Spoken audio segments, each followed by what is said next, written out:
keluarga Indonesia, apa kabar? Senang sekali saya Astia Dika bisa kembali menemani Anda di acara Kumpul Keluarga. Nah, keluarga Indonesia pernah tidak sih mendengar istilah generasi sandwich?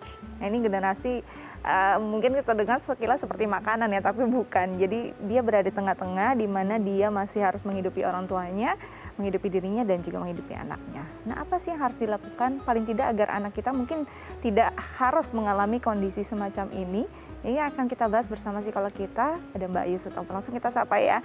Halo Mbak Ayu, apa kabar? Baik, Dika apa kabar? Baik, Mbak Ayu kalau bicara tentang generasi sandwich, kayaknya kalau didengar secara itu bentuknya makanan enak ya. Enak tapi ya? kalau kondisinya ini kan ditekan atas, ditekan bawah. Bener. Menurut Mbak Ayu sendiri, sebenarnya generasi sandwich itu apa? Benar nggak yang tadi aku ungkapkan? Benar. Jadi ada di tengah-tengah, masih harus mengurus orang tua, sementara sudah punya keluarga sendiri, sehingga sudah punya beban tersendiri juga untuk mengurus anak dan pasangan.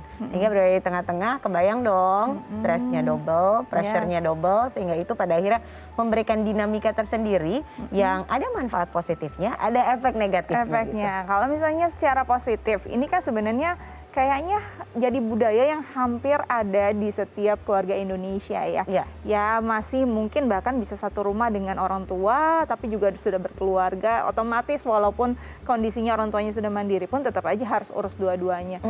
Ini sebenarnya hal yang lumrah atau kondisi yang sebenarnya spesial tapi dianggap lazim karena banyak yang melakukannya? Iya, dianggap lazim karena banyak gitu.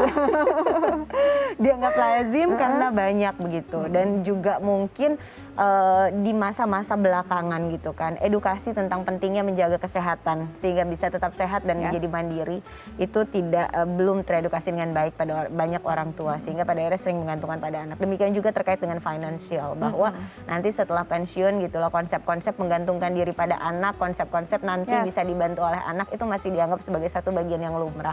Belum lagi di beberapa value tertentu atau keyakinan tertentu memegang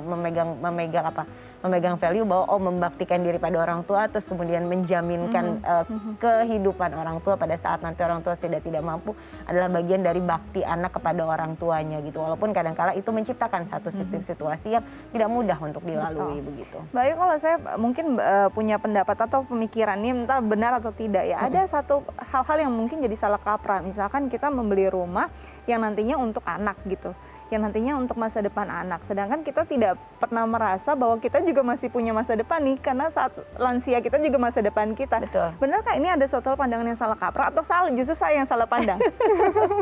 Jadi sebenarnya mungkin itu nggak bisa gimana ya, itu kan bisa dibilang adalah value yang dipegang oleh masing-masing individu gitu kan ya. Kalau sudah berbicara mengenai value kan banyak runtutannya gitu, kenapa dia bisa berpikir seperti itu, kenapa dia bisa memegang hal seperti itu, menganggap bahwa kepentingan anak jauh lebih penting dan yang lain-lain. Itu kan banyak hal yang mendasari begitu. Tapi yang perlu dipahami ya benar yang tadi Dika bilang, bahwa pemahaman akan setelah nanti pensiun tetap ada tenggat waktu loh, di mana kita tetap harus hidup secara mandiri dan kemudian menghidupi diri kita baik secara finansial, kesehatan, kemudian rumah tinggal dan yang lain-lain, sehingga pada akhirnya perlu dipersiapkan agar tidak bergantung kemudian pada anak, pada generasi kita selanjutnya begitu.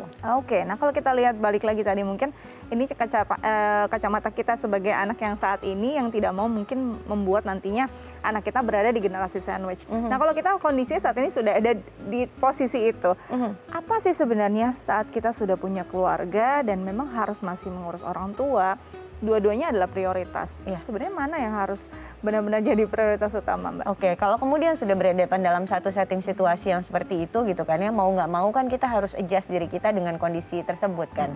Nah, ketika kita berada dalam kondisi menyesuaikan diri kita dengan hal tersebut, sadari dulu deh sebetulnya ada beberapa aspek yang seringkali menjadi highlight sumber stres bagi generasi sandwich. Yang pertama, seringkali di beberapa penelitian itu terkait dengan financial.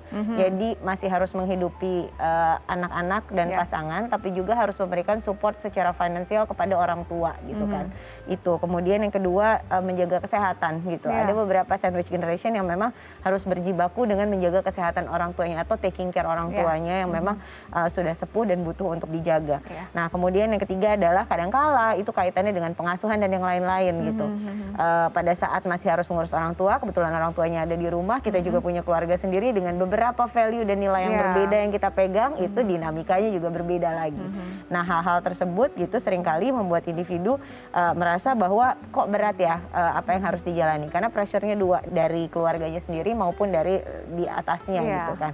Nah, ada juga beberapa individu lain yang kemudian menganggap bahwa oh, kepentingan orang tua tuh penting sekali untuk diurus, anak-anak saya dan keluarga saya juga penting untuk diurus, sehingga diri saya jadi kelupaan untuk diurus. Nah, itu dia. Nah, itu juga kadang-kala jadi agak sedikit tricky, karena kan sebetulnya kita nggak bisa ngasih ke atas dengan baik dan ke bawah dengan baik kalau kita sendiri nggak penuh kan. Benar. Nah, itu juga akhirnya jadi seperti repot ngurusin orang tua, repot ngurusin anak, lupa mengurus diri. Nah, itu padahal sebetulnya kayak bola bergulung yang pada akhirnya nanti nunggu bom waktu aja gimana akan Kapan meledaknya gitu.